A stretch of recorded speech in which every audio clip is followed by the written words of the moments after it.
Welcome to the podcast of MotorWeek, television's original automotive magazine. MotorWeek is made possible by TireRack.com. Here's your MotorWeek podcast host, John Davis. Thank you, Alec Webb, and welcome everyone to MotorWeek podcast number 129. We have an unusually large group in our Studio C at MotorWeek Central today. Our writer-producer, Brian Robinson. Hello, John. Our road test producer, Ben Davis. Cello. Assistant producer, Greg Carlos. That is me. He's the guy with the hair. Writer, Patrick Lucas. I'm the guy with the hat. And our new FYI reporter, Lauren Morriso. And we'll introduce her in a little bit. But right now we're going to get right into the show. We have a lightning round, a viewer question, our chance to rant and rave. But first, some of the cars that have coming across our parking lot. Okay, everybody. 2016 Chevrolet Camaro G6. Is that right, Brian? G6. I mean, it's the sixth generation. Camaro 6 hashtag. I thought maybe it was the Pontiac version. I thought Oprah was going to start handing them out. I saw you perk up there. That got your attention. Like, whoa. Okay, new Camaro versus we already have plenty of experience in new Mustang. What do you think of the car, and how do you think it's going to fare? It's solid. I mean, I got the chance to drive it from Philadelphia to Raleigh on their Find New Roads road trip. And I got to say, I enjoyed it. You weren't even in the top dog car. No, I wasn't even in the SS. We had drawn keys out of a hat, literally. Yeah. And I got a V6 manual. And but you had the 6 You should tell me more about those later. But first, next podcast. Yeah. V6 manual, and so pretty much they just let you drive wherever, and I brought it back here on some familiar roads, and it's a darn good car in pretty much every scenario. Can you compare it to the previous one, structure-wise? It is now on the ATS chassis, which we know is a very competent chassis. It's lighter, which it looks lighter, absolutely, and it actually is. It's, I think, up to 400 pounds lighter on the base Depending on which car. one you get. Yeah. And then everything else is, I think, at least 200 pounds lighter. So would you buy that or a Mustang? That's really the only question anyone really wants to know.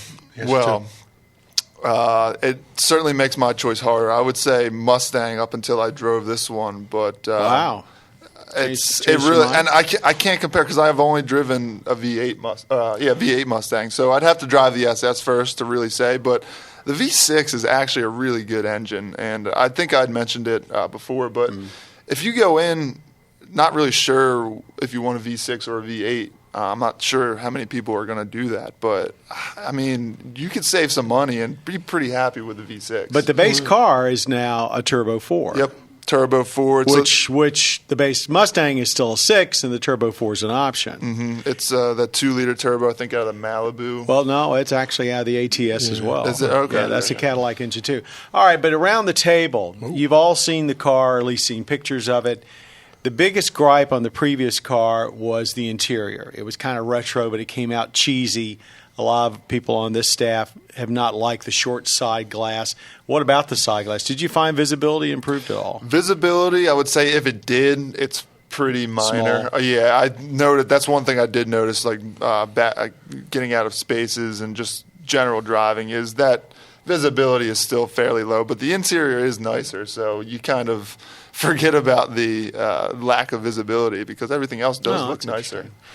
How about you two? Because you've been big critics of the interior in the past. The interior, I did take a peek at it. Did step it up a little bit, but overall, from the outside, I was hoping for a little more of a styling change. It was a little too evolutionary. Yeah, I still can't quite tell difference between like the Gen 5 and the Gen 6. I mean, I look at the pictures and I know stuff has changed, but hasn't changed that much, so it doesn't really strike me as like totally brand new Camaro. I know it is, but it's less of a change than what Mustang went through, right? And I think that I personally would still go Mustang, and I know that a lot of people are still diehard. Like if they're Camaro, they're always going to be Camaro. If they're going to be Mustang, they're always going to be Mustang. Well, Camaro's outsold Mustang what, Brian? 5 years. 5 years in a row. But now, of course, this year Mustang's going to outsell Camaro. So the real tell is going to be next year. It's going to be 2016.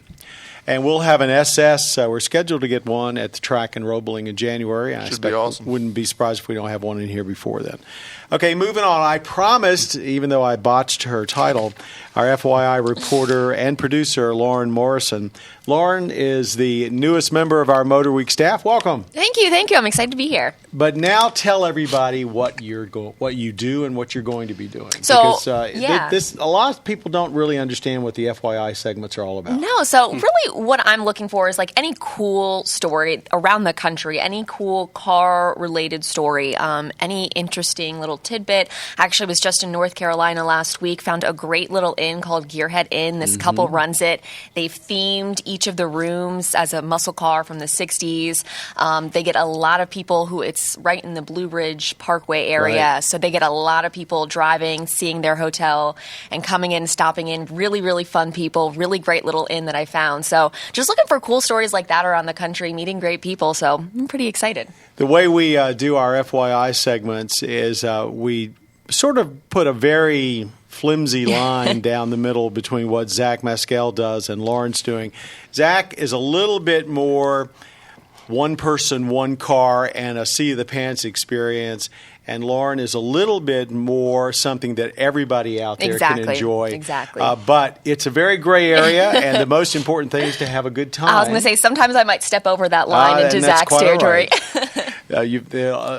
Folks that have done these segments in the past have been all over the place, and really what it comes back to is a great story that the audience loves watching. Yeah, I'm excited. So welcome to the staff. Thank you. And dive into these discussions.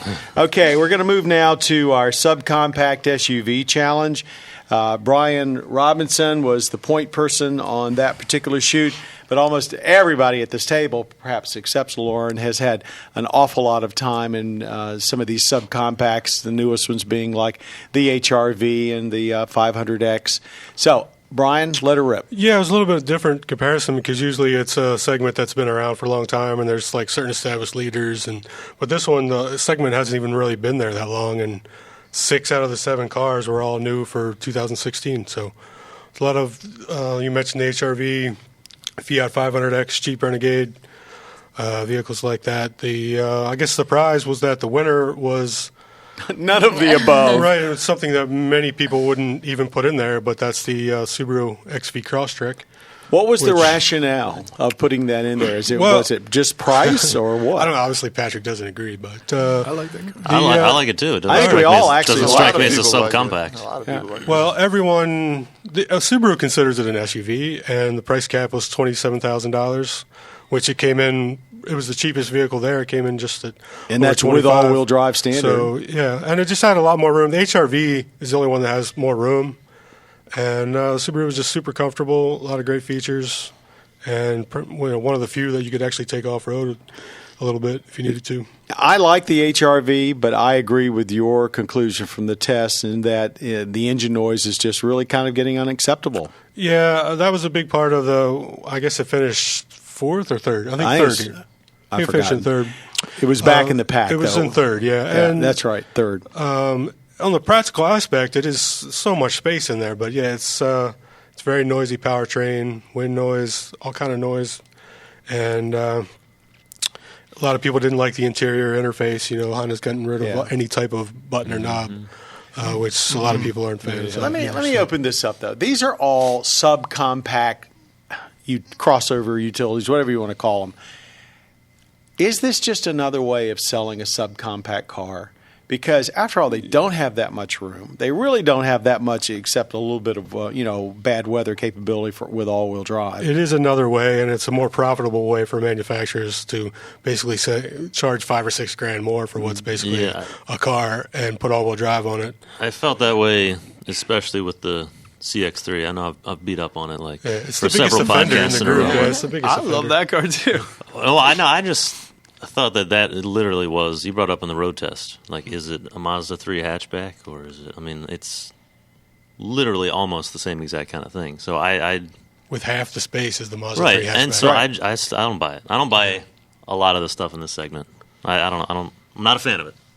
That's all I'm going to say. There you have it, folks. It's kind of interesting that at the LA Auto Show, and actually it's already been shown in Frankfurt, is the Infiniti QX30 and the Q30.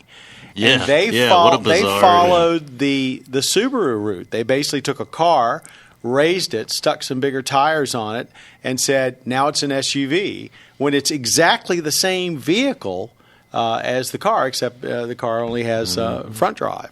And so they've obviously think there's something there that they can capitalize on. Well, good on them. Yeah, if people are going to buy it, why not do it? Yeah. That specific example, the car version is more for Europe because they buy small hatchbacks, which we don't. But they're going to market it here. We don't buy them unless they're crossovers, which the QX will be marketed more here. Granted, but they're still going to sell them side by side. They will sell it, but they're not.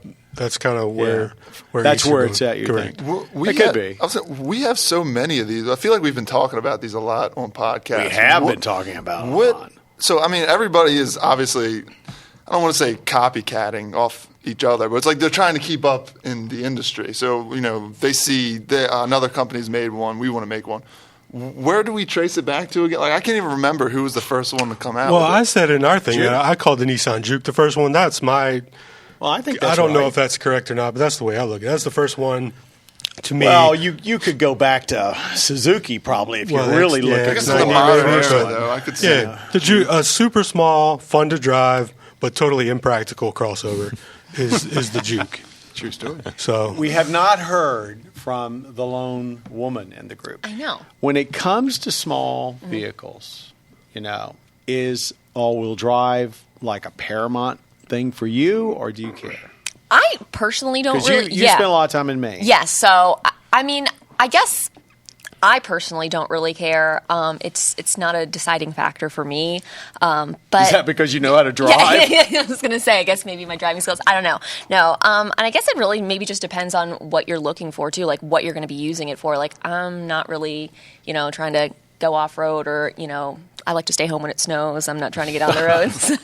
But no, I mean, I guess it just really depends on what you're looking for.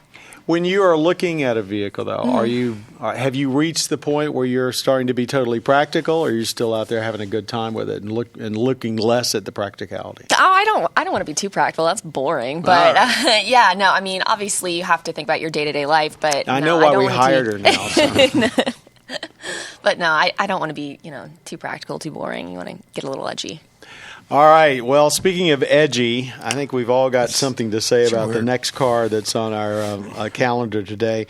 The 2016 Mitsubishi Outlander, the largest crossover that Mitsubishi makes. And the gist here is the little company that keeps on coming back whether we want them to or not. They make very sales are up, sturdy. Man. Their sales are up huge. 25% this year. They're doing it with constant updates to the Outlander and the Outlander Sport. And the most fuel-efficient non-hybrid vehicle available in America, Mitsubishi Mirage. That's right. So what do we think of the Outlander? Should it be a contender if for someone looking for a 5-passenger compact? You actually can get a 7-passenger. Basically, but let's face it, that's third row seat. It's a two-trick pony, basically. Yeah. It has a V6 engine, which you can't get anywhere else in the class. And it's a standard third row, which you can't get in most places in the class. So that's much. Has anybody ever seen anybody use the third row seat in a compact? I mean, I have to ask. Who was the first one that did it? RAV4? Yeah. And it was like, that's impossible to put you couldn't even put a child seat in it looked like. It's kind of like all-wheel drive. It's emergency use only in these things. I like this Outlander. I drove, I think it was like a 14 or something like that a couple of years ago when it was, I guess, brand new. I think I like it for the same reason that I like our Outlander Sport long term, is that it's no nonsense, pretty bare bones. It's not pretty to look at, but I mean it drives, and it drives well, and it's got space if you need it. And I will say, the 14 one that I drove was one of the first vehicles I experienced full automatic braking in. Mm-hmm. So even if it's bare bones and boring and not necessarily advanced looking as other vehicles, they're working on their technology. They do have some of the nicest shift paddles. Yeah, and they got the column mounts. And we all have that. Wow. I agree with you. I mean, I basically have watched Mitsubishi climb back out of its hole and been very impressed that they keep coming up with ways to make vehicles that are long in the tooth keep up with the pack. Mm-hmm. When I get into our long-term Outlander Sport, I think It's just what you said. This is a no-nonsense vehicle that I feel like I could depend upon at any time in almost any weather. And I felt the same way about the Outlander, the larger Outlander. I have to admit, I have no use for the third row, but I can see where that would be an attraction. We did have the V6. I think that's all we've had in here is the V6. I don't know. Have we ever had a 2.4 liter engine? I don't think so. Well, that's what's in the Outlander Sport. Yeah, it's the same motor from the Sport, which is, it's not terribly gutsy, but it's adequate. Yeah, it's all right. And as we pointed out in our last long term, we're doing almost 28 miles per gallon in the Outlander Sport. That's pretty impressive. We don't see anything that calls itself a crossover or a utility in here that does that very often. So, and they've been teasing. I know the last handful of auto shows, they've been teasing concepts of maybe a next-gen Outlander Sport or Outlander that's hybrid, plug-in hybrid, and they're relatively interesting-looking concepts. So, I mean, I'm sure they have some stuff in the pipeline. They've got a hybrid coming. And once they get more money, I think they'll be able to pump more money and resources into designing a more dynamic-looking car. The little engine that keeps on giving. Then the sporty cars come back, which would be cool. cool. Well, that would be next gen Lancer. Well, next gen Lancer. Let's face it, everybody's bemoaning the loss of the Lancer. Alrighty, it's now time to turn to our lightning round. Basically, the panelists around the table have 2 minutes to debate a trending automotive topic, and when time runs out, they hear the bell. Patrick? No. All right, at the LA Auto Show, and even before the LA Auto Show, it was obvious that one of the cars or vehicles that was going to be taking a lot of notice is the Range Rover Evoque, wait for it, convertible. Why does a chop-top SUV exist? Remember, Nissan tried it a few years ago. Are we at the point where manufacturers are inventing new segments to gain attention?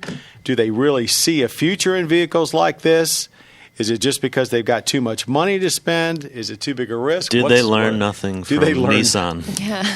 What was the Nissan called? The Cross Cabriolet. Cabriolet. Basically a Murano. Well, I mean, they just chopped it was just so awful. There's Anyway. the Wrangler. I mean, there's certainly a market for convertible SUVs, right? I mean, I think they sell a few This of those. is not even remotely close to the That same comparison is a No. stretch, man. What? I'm sure they sold them in Florida. Why is it not a comparison? Oh, it's not to a Wrangler? No, well, but the Evoque has been such an enormous success.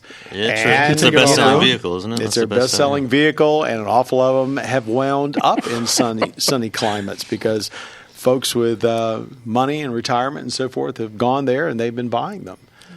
But it does seem like a stretch. I mean, do you think it's simply? It's hard to believe that they would spend this much money just to bring even more notoriety to that brand, right? You would have to believe they actually believe in this car. That's what I'm wondering, right? if they They're spending legitimately this much money believe to develop a car. Yeah. I mean, Range Rovers have become the look at me car even more so in the last couple of years, and what better way to look at you more than with a drop top? So I'm sure there's going to be a waiting list. I don't think anybody thought the Evoque would take off in this country journalistically because it was too low to the ground, didn't have that much room inside. It had style, and that seemed to be what it needed. Pardon? Terrible headroom in the rear. I mean, all of the above, and it's become a huge moneymaker, so why not do something to follow up? I don't think it's a trend, though. Do you? You say really? Well, you never know. Maybe Cayenne will come out with a convertible. You never. I mean, could be. We were a trend. talking about it with the subcompact possible, SUVs. I mean, maybe one person take it. This is like the Nissan Juke of its, of its class. ilk. It makes more sense to me in these Highline models than it does in the Nissan. So Yeah. Right, how many would they have to sell for you to consider it a success? One. Well, the Murano Cross Cabriolet was a success. They'll probably, if they sell 3,000 or 4,000 or 5,000, that's going to be a huge success, probably. and they will. Rental car companies will buy them up if nobody else does. Yeah, but that's not the image they're looking for. Thank you. It'd be an expensive Saved rental. by the bill. Okay, well, we'll see we'll check back and let you know how the Evoque convertible does. It's getting a lot of attention. We're If you look talking at the about internet, it. boy, it's all over the place. It's like the whole Starbucks coffee cup thing. Ridiculous. All right, a viewer question. Blake asks, what exactly happens when you engage different driving modes? We're always talking about in our road tests, sport, eco, etc.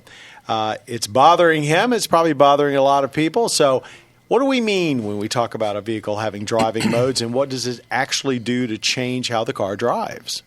A lot of it just has to do with the throttle. I mean, throttle response, right? It's just if you go into an eco mode, it takes a lot more pressure on the pedal to actually get more performance out of the car. So it's really taking the driver element out of it to get that extra efficiency. Sport mode, same thing. It changes your shift points and your throttle. And each car is a little bit different. Some you can actually change the suspension settings, and like you said, shift points and everything like that. And other ones, it's just like some change the steering response. Yeah. Some change exhaust. Even tone. exhaust noise, suspension settings, like you said. So we're saying it's a lot more. It's soft. It's not real. A lot of them aren't mechanical. No, well, you don't really have a mechanical throttle in the car anyway. Yeah, true. So it started off as a throttle thing and maybe shift points, but now it's up there to where it's affecting almost all of the systems.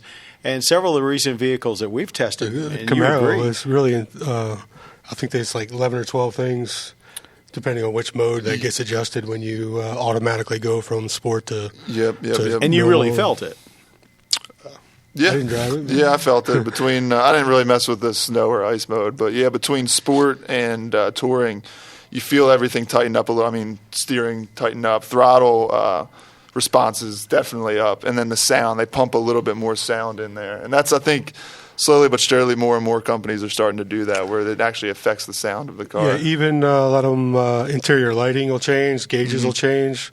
I mean, it just depends on the car. It's multiple personalities. Yeah. And then there's, I mean, you got some like the M cars where you can actually, instead of just going like normal sport or super or sport plus, you can individually change settings. Like if you just want a rough, stiff suspension and easy steering, you can do that. Yeah, Audi does it with like their dynamic or individual setting. If you want to beat yourself up, really, but I hadn't really thought of it until we were talking about it now.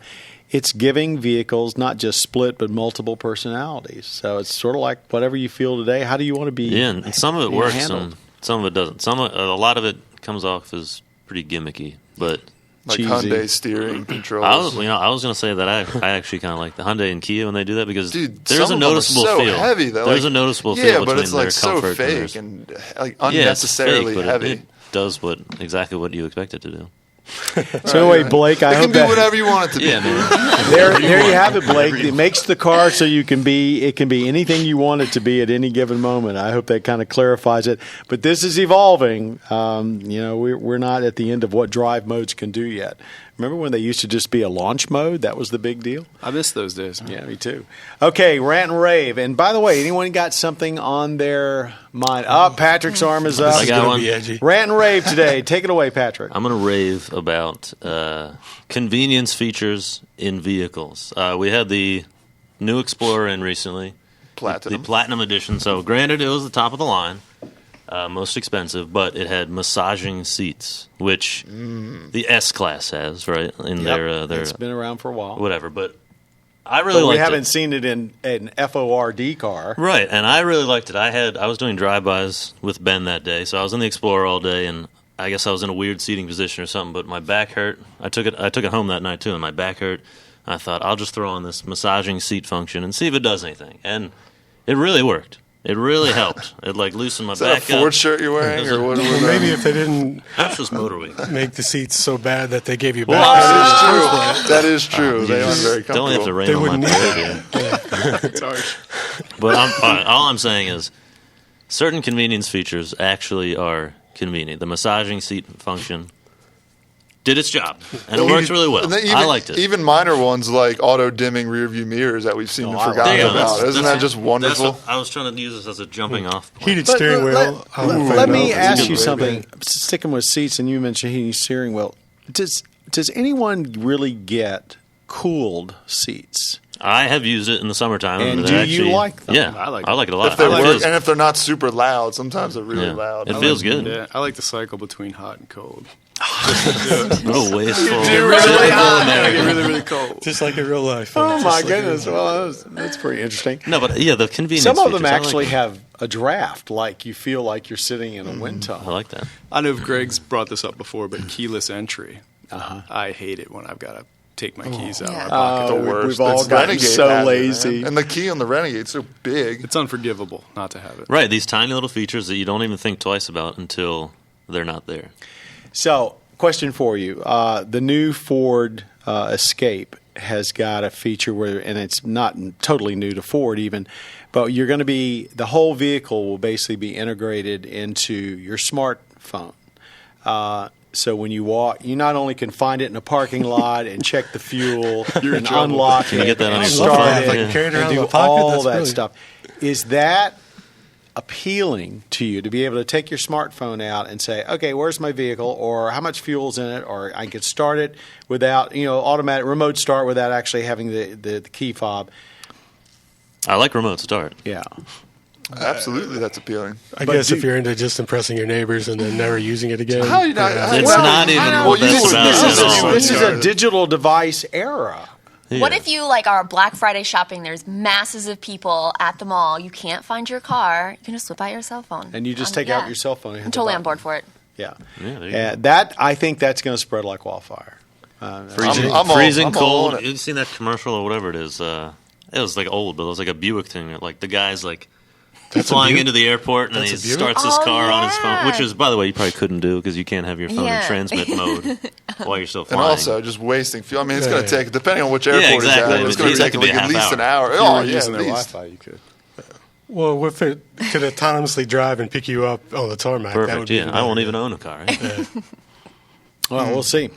The future, man. Yeah. The future is here, like it or not. Fun for it, Marty. Okay, I'd like to thank all of our panelists for around our table today. Brian Robinson, Ben Davis, Greg Carlos, Patrick Lucas. Lauren, welcome to the team. Thank you. And also our audio engineer, Jim Bigwood, who always makes sure that he edits out my mistakes. Our podcast creator, Bob Mixter. And, of course, the producer, the man with the bell, Patrick Lucas. Thank you, sir. Thank you all for joining us for our MotorWeek podcast. Be sure to watch MotorWeek on public television stations around the country and also on the Velocity channel. For all of us at MotorWeek, thanks for watching, listening, and just being a part of MotorWeek. You have been listening to the podcast of MotorWeek, television's original automotive magazine. MotorWeek is made possible by TireRack.com. For additional information on podcasts, videos, and showtimes, visit our website at motorweek.org. And watch MotorWeek, television's longest-running automotive magazine series each week on your local PBS station.